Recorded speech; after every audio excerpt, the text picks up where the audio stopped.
à tous et à toutes et bienvenue dans cette vidéo dans laquelle on va apprendre comment gérer les fleurs tout au long de la journée du mariage. Quand vous êtes wedding planner, vous devez de toucher un petit peu à tout sans forcément que ce soit votre corps de métier. Ce n'est pas parce que vous savez quels sont les amuse-bouches les plus communément pris pendant un mariage que vous allez savoir comment les cuisiner. Il en va exactement de même pour la partie fleurs. Ce n'est pas parce que vous connaissez le nom de pas mal de fleurs et leur symbolique dans un mariage que vous allez savoir confectionner un bouquet et un arrangement floral. Et ce ne vous est pas demandé d'ailleurs. Les fleuristes sont là pour ça. C'est un métier à part entière, il faut le leur reconnaître.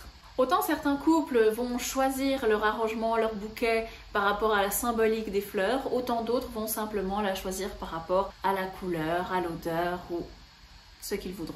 La livraison lors d'un événement va se faire le jour J par le fleuriste lui-même. S'il fait très chaud, si les fleurs sont à l'extérieur, essayez même de le faire venir le plus tard possible, en ayant suffisamment de temps pour le laisser confectionner les choses qu'il a à faire sur place. Regardez bien avec le fleuriste s'il loue les vases qui vont avec les compositions florales, s'il vend les vases ou si ça n'a pas du tout été discuté et qu'il faut prévoir d'en louer ailleurs. Prévoyez donc suffisamment de vases pour tous les arrangements floraux, mais prévoyez également d'avoir un vase en plus dans lequel la mariée va pouvoir poser son bouquet. Si les vases choisis ne font pas partie de l'assortiment du fleuriste, faites bien attention à le lui emmener quelques jours avant, histoire qu'il puisse faire des essais, qu'il puisse déjà préparer le maximum ce qu'il a à préparer la veille. Comme ça, il pourra faire son travail le plus rapidement possible le matin même, ce qui lui évitera un certain retard. Pour varier les formes et les couleurs et prendre également des fleurs qui sont hors saison, vous pouvez opter pour des fleurs artificielles, à savoir il y a l'expression loin des yeux, loin du cœur. Pour moi, je l'ai converti en loin des yeux. Vous pouvez mettre de l'artificiel. Idéalement, on évite de mettre de l'artificiel quand les invités vont pouvoir toucher. On évite de mettre un centre de table artificiel, on évite de mettre des bouquets devant la porte artificielle parce que c'est trop proche. Les invités peuvent les voir de près et peuvent les tripoter. Nous, ce qu'on va préférer, c'est de mettre plutôt des fleurs artificielles si on a des vases pendus au plafond ou vraiment quelque chose qui est loin.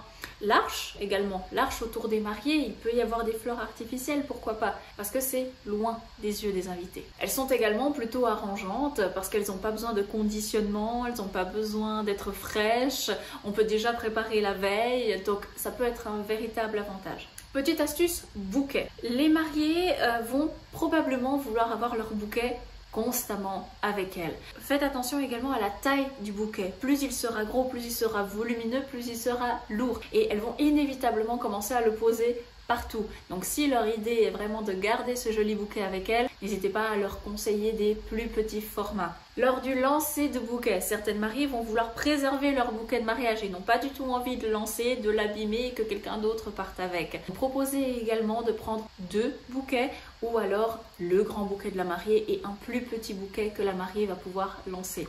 Il y a une fleur que j'apprécie énormément, mais avec laquelle il faut faire très attention, surtout si celle-ci se trouve dans le bouquet de la mariée. Il s'agit du lys. Le lys, c'est une magnifique fleur qui sent très très bon, qui parfume la pièce si on en met une certaine quantité. D'ailleurs, faites attention parce que leur odeur étant tellement forte généralement que s'il y en a beaucoup, ça peut faire tourner un petit peu la tête. Quand elle se trouve dans un bouquet de mariée, faites attention parce qu'il y a des petites étamines brunes qui vont vraiment tacher tout ce qu'elles vont toucher. Étant très très proche d'une robe blanche, à éviter. Donc demandez à la fleuriste de les brosser si la mariée désire garder son bouquet intact ou alors proposer directement de couper ces petites étamines pour éviter qu'il y ait du brun ou orange partout.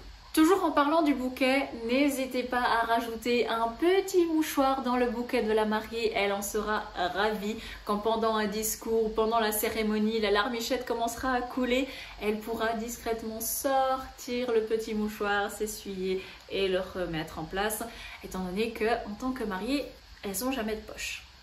Quand vous avez des roses sur la table, n'hésitez pas également à ouvrir la rose au maximum et à retourner les pétales. Ça va donner un tout autre style à la rose, ça va la permettre d'être un peu plus épaisse, un peu plus large et du coup de prendre plus de place dans l'arrangement. Pour les petits budgets, n'hésitez pas à réutiliser les mêmes compositions. Par exemple, les bouts de banc à l'église peuvent être les petites compositions qui se trouvent sur les manches debout. Le gros bouquet de fleurs à la mairie sur la table pourra être le bouquet de fleurs qui sera pris pour la table des mariés. N'hésitez pas à réutiliser les fleurs. Si vous devez réaménager légèrement le bouquet pour le mettre ailleurs, alors premièrement, pensez à ce que ailleurs, le vase soit déjà rempli, soit déjà prêt, ce qui vous fera économiser un temps précieux que vous n'avez généralement pas dans la journée. Et si vous devez de nouveau arranger le bouquet, pensez toujours aux grosses fleurs d'abord et les plus petites ensuite. Quel que soit le budget, n'hésitez pas à proposer à vos mariés de la verdure. Le fait d'avoir de l'eucalyptus, du lierre, vraiment du pendant, ça va bien, ça fonctionne dans les centres de table, ça fonctionne autour des chaises, ça fonctionne partout et ça donne vraiment un effet très joli. N'hésitez pas, si le vase choisi par les mariés est un petit peu trop grand par rapport à son contenu, vous pouvez toujours rajouter du papier transparent à l'intérieur qui va permettre aux tiges de rester droites. Si les mariés n'apprécient pas voir les tiges des fleurs à travers les vases transparents, s'ils le sont, vous pouvez toujours proposer de prendre une grande feuille et l'enrouler à l'intérieur du vase. Comme ça, on voit vraiment ce vase végétal avec justement le bouquet par-dessus, ce qui donne un très bel effet si on ne veut pas voir les tiges. Concernant les dates, il y a des fleurs de saison en tout temps. Privilégiez plutôt des fleurs de saison pour éviter les surcoûts et évitez également les dates qui se rapprochent trop de fêtes. À Saint-Valentin, les roses vont avoir des tarifs beaucoup plus élevés proches de cette date-là. La fête des mères, Noël avec les étoiles de Noël, enfin voilà. Donc évitez les dates de fête. Merci d'avoir regardé cette vidéo jusqu'au bout. N'hésitez pas à vous abonner et à activer les notifications afin de recevoir les alertes de mes futures vidéos.